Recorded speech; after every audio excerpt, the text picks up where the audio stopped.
Una simple tabla, pero con las palabras correctas, se convierte en un portal a una dimensión oscura. Una puerta de donde salen entidades de bajo astral demoníacas que van a intentar a toda costa apoderarse de tu alma. Inicialmente se creó como un inocente juego, apto para toda la familia. Incluso muchos niños llegaron a jugarla. Los padres ni siquiera se imaginaban lo que los pequeños estaban manipulando. No sabían que los niños realmente estaban llevando a cabo una sesión espiritista, una sesión que conlleva a la apertura de un portal que da acceso a todas esas entidades de bajo astral que se van a dedicar enteramente a hacerte la vida imposible. Se van a alimentar de tus miedos, te van a engañar y van a provocarte mucho sufrimiento. Te van a hostigar a tal grado de llegar al desvivimiento. Ese es su verdadero objetivo. En este capítulo vamos a contar algunas experiencias de unas personas que han manipulado este tablero, que han llevado a cabo sesiones de Ouija, y les voy a contar qué fue lo que sucedió. Quédate al final de este video. Te pido que le des un like, te suscribas y lo compartas en tus redes sociales. Te lo voy a agradecer mucho. Y ahora sí, apaga las luces, enciende una vela y pon mucha atención a este video.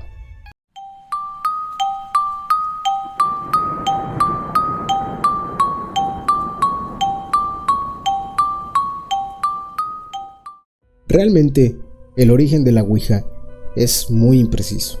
A finales del siglo XIX, cuando tenía su auge toda esta moda espiritista, se dio lugar a una patente registrada el 10 de mayo de 1880, declarando al estadounidense Elijah Jefferson Bond como su inventor, y a Teresa Maupin y Charles W. Kennard como titulares. No está claro si ellos inventaron realmente este tablero o simplemente registraron la patente de algo que ya existía.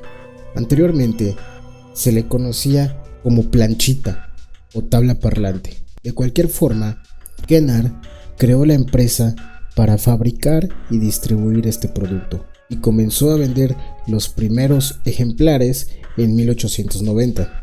Se dice que Kennard también inventó el nombre Ouija. Argumentaba que significaba mala suerte en egipcio. Sin embargo, jamás existió ninguna prueba de esta afirmación. Posteriormente, la patente fue vendida a William Fult. William Fult era un antiguo empleado de Kennard. Él adquirió la patente en 1966 y fue Fult quien afirma que la palabra Ouija se deriva de dos vocablos, oui en francés, que significa sí, y ja en alemán, que también significa sí. De ahí proviene el nombre Ouija, y así es como mayormente se le conoce en todo el mundo. Actualmente muchas empresas comercializan este tablero, pero sin duda la más famosa empresa es una muy reconocida fabricante de juguetes, quien incluso tiene una versión para niños. Y desde el punto de vista religioso, tiene una crítica sumamente fuerte, pero no por el hecho de alguna falta de efectividad, sino al contrario, por los efectos que genera en las personas el jugar la Ouija.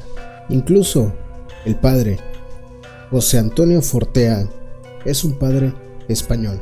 Este padre está especializado en demonología y en su libro Suma Demoníaca afirma que la mayor parte de los casos de posesión se producen al participar en estas sesiones espiritistas.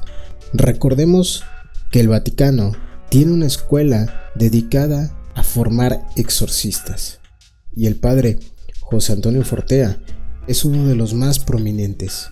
Así que con estas declaraciones del sacerdote, ¿tú consideras realmente que es un juego?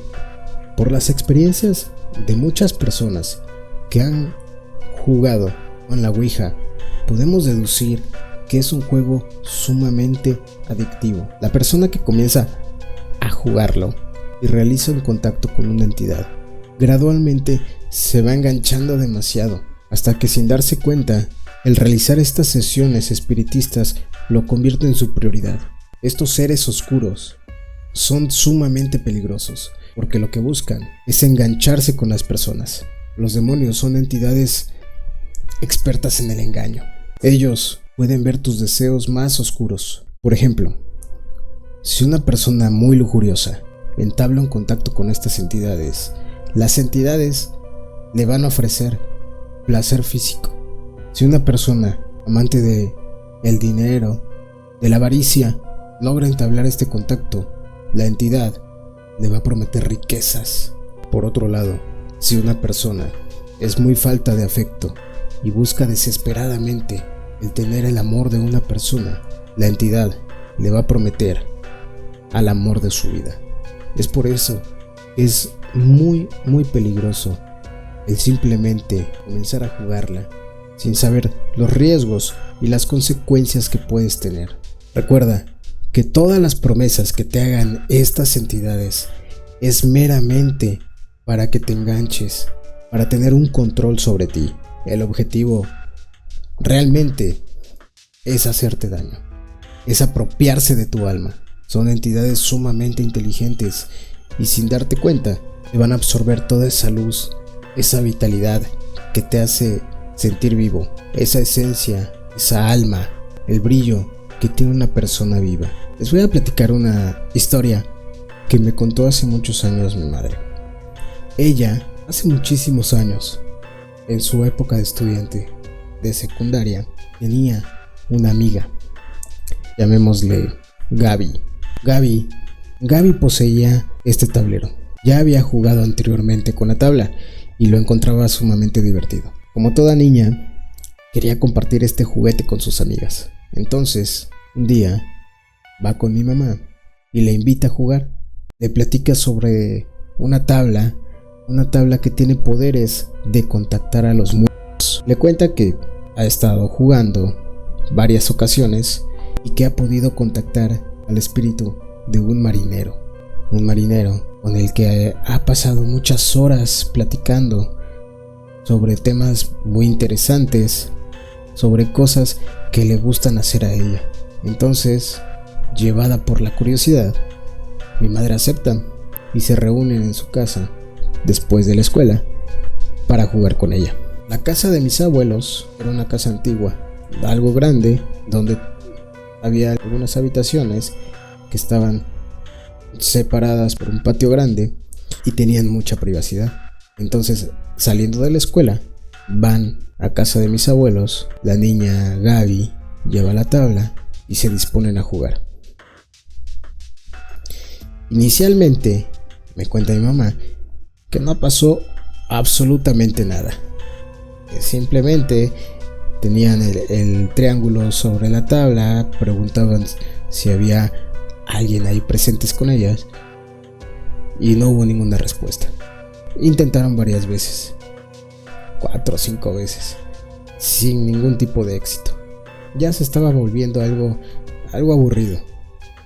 Era algo muy repetitivo y no tenía ninguna respuesta. Entonces Gaby le insiste que espere, que tenga un poco de paciencia. Con una desesperación en el rostro, probablemente por la presión de que pudieran considerarla como una niña mentirosa, como si hubiera inventado una historia simplemente para llamar la atención. Mi mamá accede a esperar un poco más, seguir intentando, y al cabo de unos intentos más, el puntero comienza a moverse, desplazándose hacia la palabra sí. La pregunta que habían hecho era si había alguien presente con ellas que no fuera de este mundo. Al presenciar esta interacción, es evidente, me comenta que se sorprenden.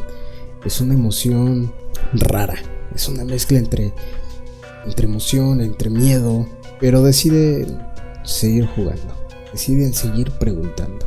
Empiezan a preguntar cosas muy triviales, cosas de niñas. Van a probar un examen, van a tener clases al día siguiente.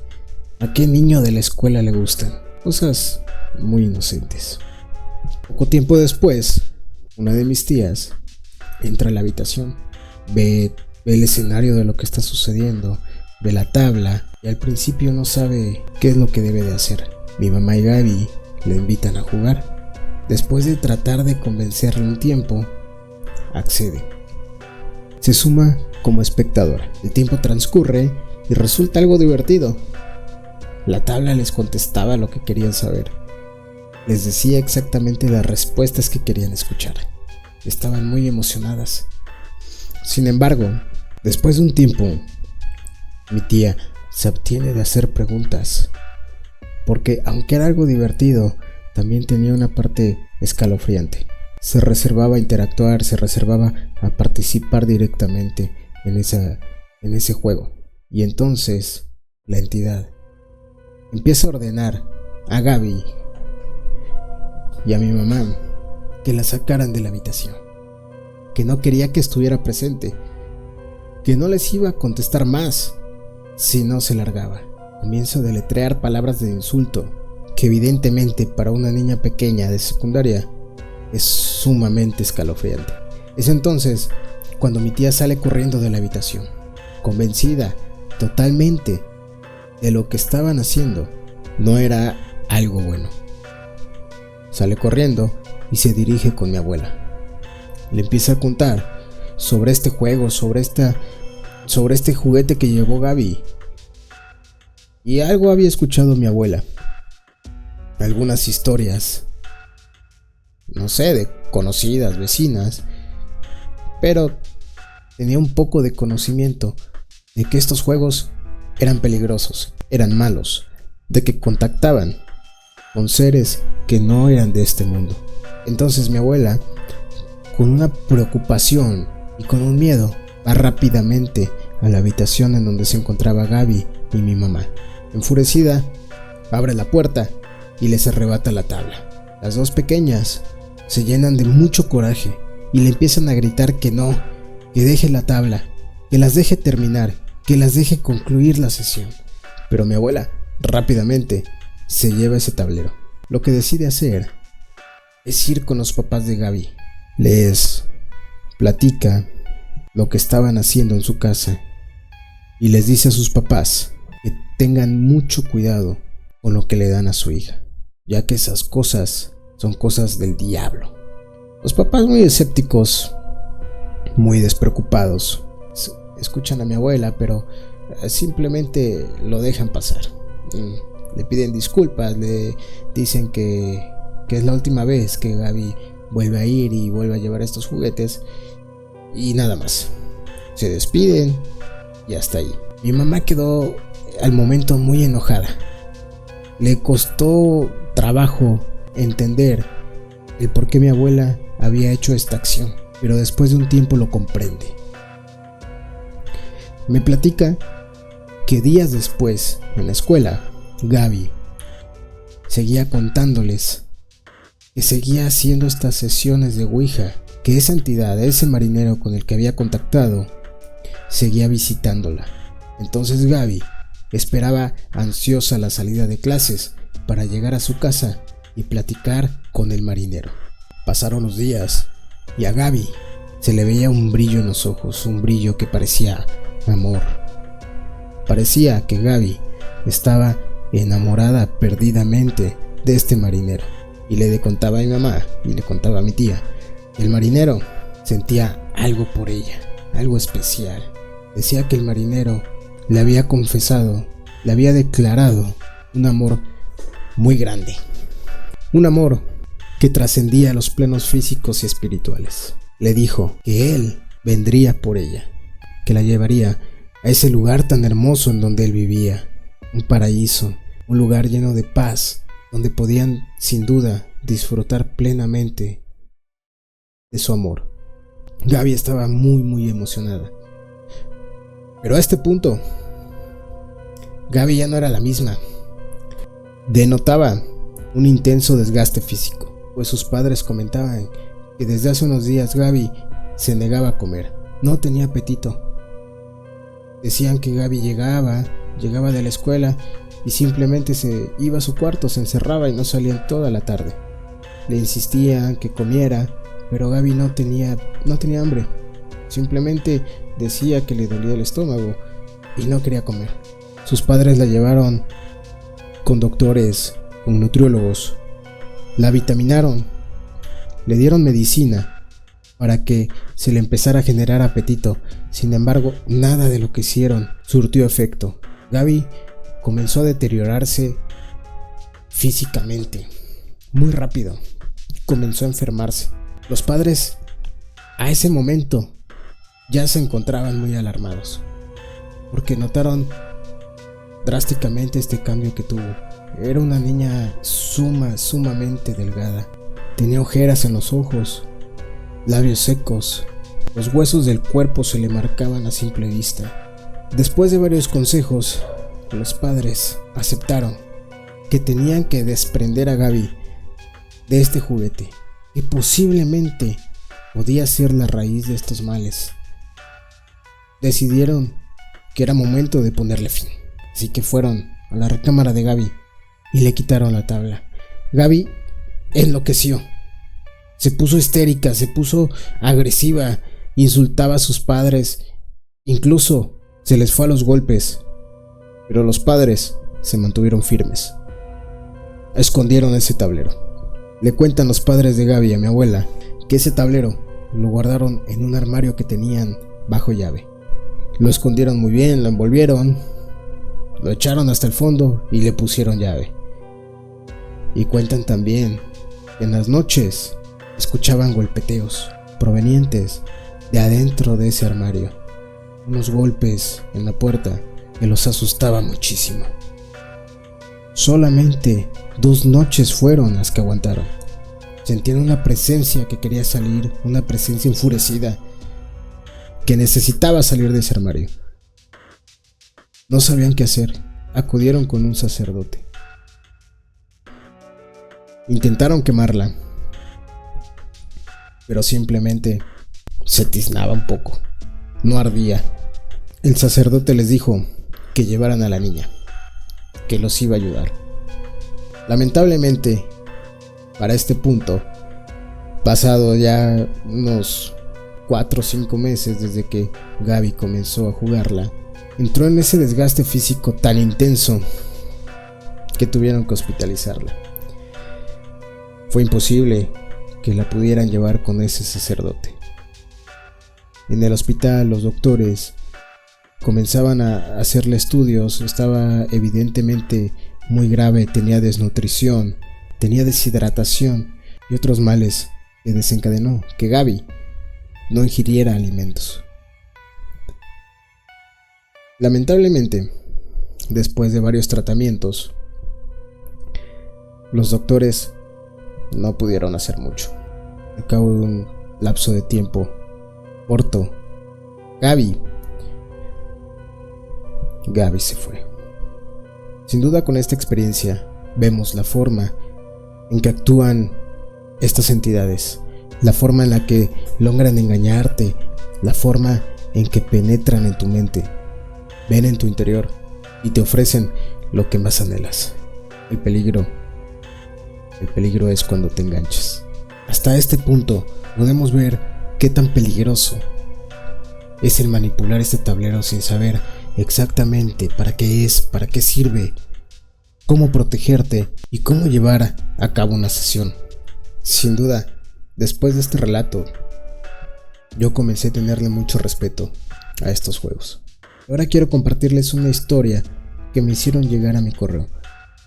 Es un relato muy bueno, me gustó bastante y habla precisamente sobre esto. Este relato se titula El demonio de la Ouija. Mónica, una joven estudiosa, tranquila, pero con muchos amigos, me cuenta que hace poco tiempo se reunió con varios compañeros de la escuela. Como muchos jóvenes, eran atraídos por el misterio y la adrenalina que hace sentir el tema paranormal. Uno de ellos, Fernando, quien era el más inquieto del grupo, sugirió que, entre todos, jugaran la Ouija, ya que el solo relatar historias y anécdotas de conocidos y familiares ya no les bastaba. Todos ellos accedieron.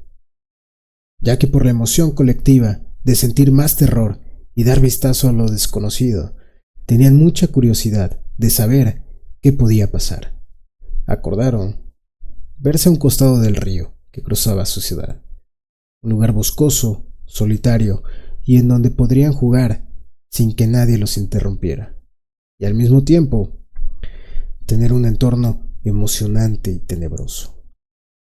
Como lo acordado, Mónica, Gabriela, Fernando y Jesús llegaron a eso de las 8 de la tarde, cuando ya no había luz de sol. Hacía algo de frío y una niebla cubría el lugar.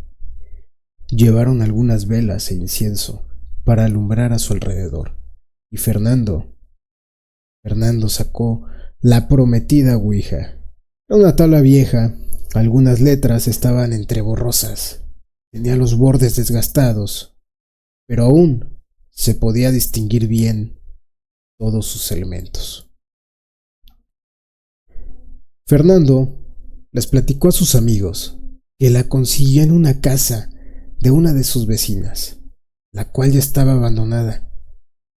Hubo un incendio en donde murieron, y ahora era ocupada por algunos amigos del barrio para juntarse a tomar, y en una de esas reuniones, al estar explorando lo que quedaba de la casa, encontró la tabla entre los escombros de un ropero que estaba en una de las habitaciones. Desde hace tiempo la tenía guardada, pero no había encontrado a alguien con quien jugarla, comentó Fernando. Jesús, novio de Mónica, le preguntó cómo es que se jugaba, ya que todos habían escuchado historias acerca de ella, pero lo cierto es que nadie sabía exactamente qué debían hacer. Gabriela, quien era parte del círculo, les explicó.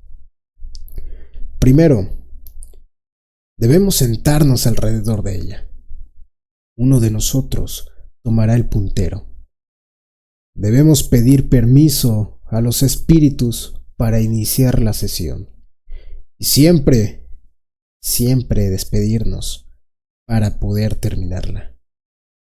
El que tenga el puntero deberá comenzar a hacer preguntas, comenzando si hay algún espíritu presente.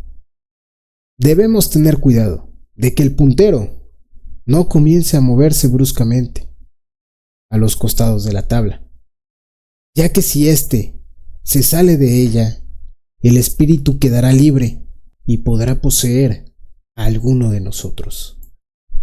Debemos mantener siempre la calma y por ningún motivo podemos abandonar el lugar hasta dar por concluida la sesión. Fernando quiso ser el primero, ya que había sido él el de la idea en primer lugar, a lo cual los demás accedieron. Encendieron velas, colocaron la tabla al centro y se posicionaron alrededor de ellas, como Gabriela indicó. Fernando, al centro, tomó el puntero y pidió permiso a los espíritus para comenzar la sesión, y finalmente preguntó: ¿hay algún espíritu entre nosotros? La tabla tardó un poco, pero comenzó a moverse muy lentamente, denotando un sí. Mónica le preguntó si era él quien estaba moviendo intencionalmente el puntero, pero Fernando, con expresión de espanto, le afirmó que no. El ambiente cambió. Comenzó a sentirse una sensación de miedo y pesadez, como si alguna corriente eléctrica corriera entre ellos, dejándolos con poca movilidad en sus cuerpos por el miedo, paralizados. Fernando, con palidez en la cara, preguntó cómo se llamaba, pero la tabla no respondió. Así que pasó a la siguiente pregunta. Ya la tenía bien planeada. ¿Eres bueno? El puntero comenzó a moverse nuevamente. Deletreó: tú dímelo. Para este punto, Mónica y Gabriela ya se habían arrepentido de ser parte del juego, exclamando que ya se querían ir. Jesús les dijo que esperaran, que debían terminar primero la sesión. Así que Fernando continuó preguntando: ¿te conozco? El puntero, o la tabla, le respondió que él aún no lo conocía, pero que sus vecinos sí lo habían hecho y les había dado muchísimo calor al hacerlo. Fernando pudo deducir que esa entidad había sido la causante del incendio, ya que los peritajes que realizaron no pudieron deducir el motivo que lo había originado. Mónica y Gabriel le gritaban que terminara la sesión. Fernando, termina la sesión. Así que Fernando agradeció el contacto, muy asustado, y se despidió. Pero el puntero bruscamente apuntaba hacia el no.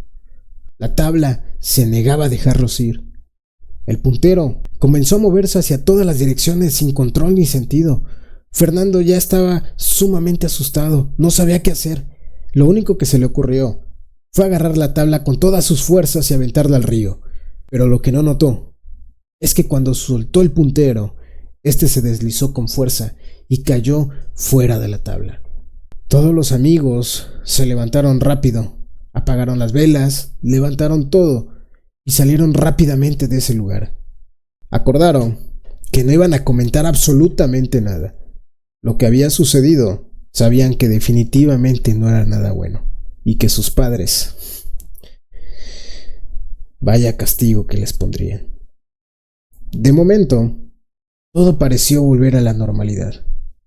Cada quien se fue a su casa y pasaron la noche, sí, asustados, pero nada fuera de lo ordinario. Al día siguiente, Fernando volvió a su casa después de la escuela. Se metió en su habitación, encendió su consola y comenzó a jugar, para olvidarse de todo aquello que había pasado. Pero cuando estaba bien entrado en el juego, vio cómo el vaso que tenía junto a la televisión salió volando con la pared, con mucha fuerza, estrellándose y cayendo a pedazos. Fernando sí que se asustó, y sabía que tenía que ver con lo que había hecho el día anterior, pero prefirió no darle importancia, pensando que así solamente sería un evento fortuito y no volvería a ocurrir. Llegada la noche, se dispuso a dormir, con la televisión encendida, claro, con programas de comedia, para distraer su mente hasta que el sueño lo venció. Sin embargo, a eso de las 3 de la mañana, un golpeteo en la pared de su habitación lo despertó. Abrió los ojos y la oscuridad predominaba en su casa. La televisión estaba apagada y todos dormían. Él vivía con su mamá, su papá y un perro al que llamaba Fergus. Cuando abrió los ojos, el golpeteo se detuvo. Tenía su puerta entreabierta y de la lámpara de la calle lograba entrar un poco de luz entre las cortinas de su ventana. Y fue ahí que logró distinguir una sombra que pasó caminando por fuera de su habitación. Era una sombra pequeña, pero no tanto para ser su mascota. Por instinto, dijo en voz alta: «¡Mamá! ¡Papá!». Pero nadie respondió. De repente, escuchó junto a su puerta la risa de un niño y claramente pudo observar una pequeña mano que se asomaba en su habitación, un pequeño guante blanco, pero muy percudido, y le hacía un gesto de saludo. Fue tanto el miedo que sintió, que gritó con mucha desesperación a sus padres, con todas sus fuerzas, quienes se despertaron agitados, encendieron luces y corrieron a la habitación de Fernando. Al contarles lo que había visto, les platicó lo que había sucedido un día antes. Sus papás estaban muy molestos, pero al mismo tiempo los invadió un terror que les heló la piel, pues le dijeron que ellos sabían que sus vecinos eran una pareja a la que nadie quería, ya que practicaban satanismo y brujería. Era sabido que su vecina hacía sesiones espiritistas, pero un día una de ellas salió mal. Vieron al cliente salir corriendo de su casa con la cara llena de terror, y a los 2 días su casa se incendió. Fernando, al amanecer, contactó a sus amigos, platicándoles lo que les había sucedido.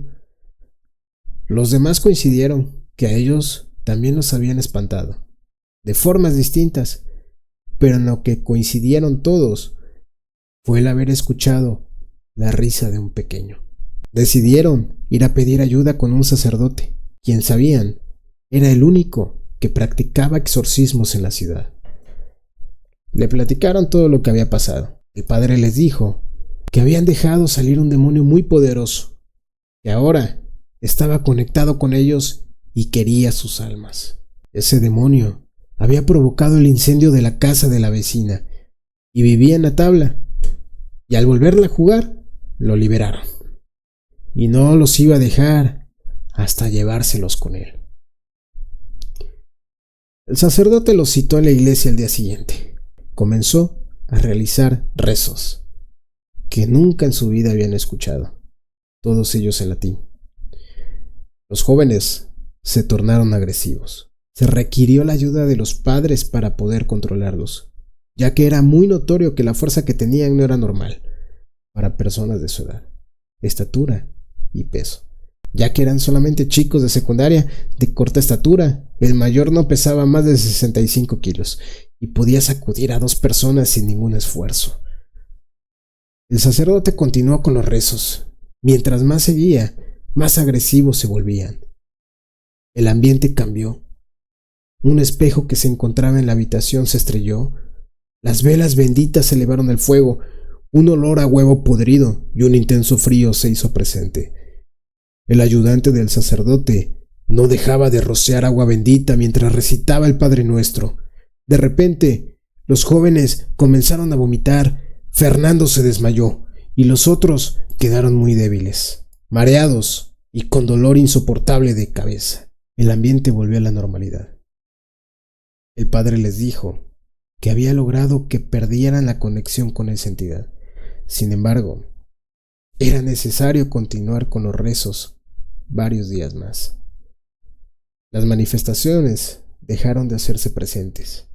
Ellos lograron desprenderse de la entidad, gracias a la ayuda del sacerdote.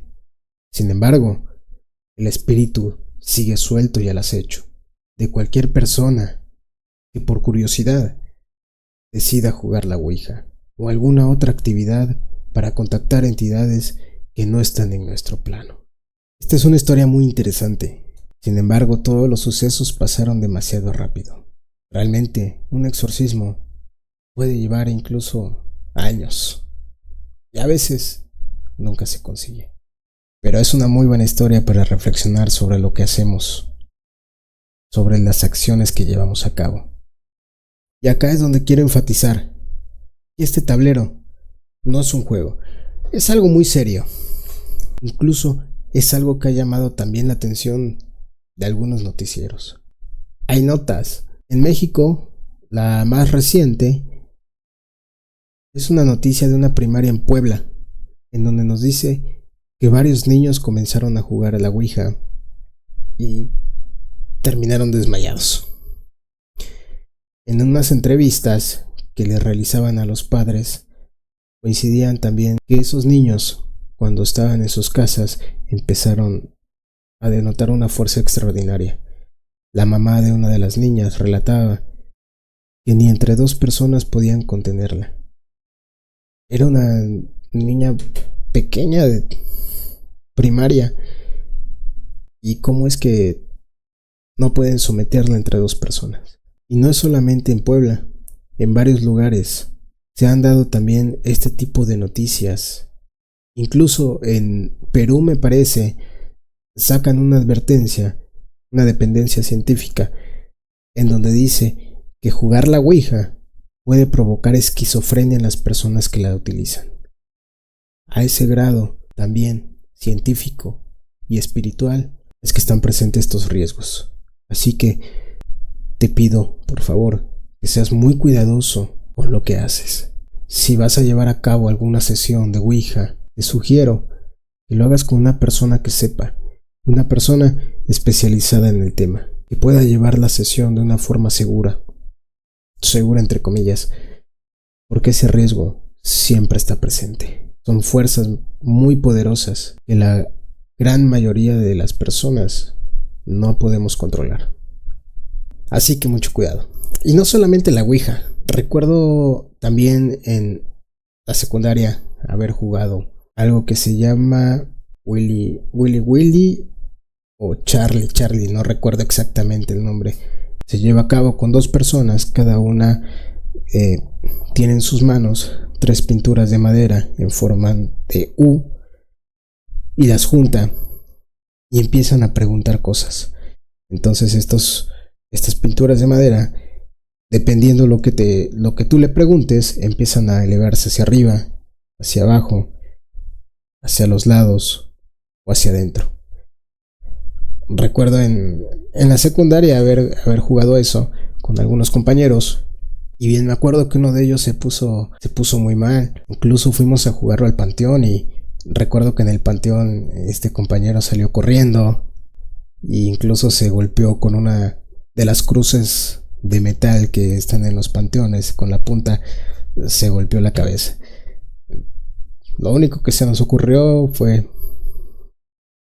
ir a una iglesia por agua bendita, y cuando llegamos, pues este chico no quiso entrar, se puso agresivo y nuevamente salió corriendo. Entonces, digo, son cosas que a veces se hacen por curiosidad, por diversión, pero que realmente cuando empiezas a adentrarte con fuerzas desconocidas, con fuerzas de otro plano, puede ser muy peligroso.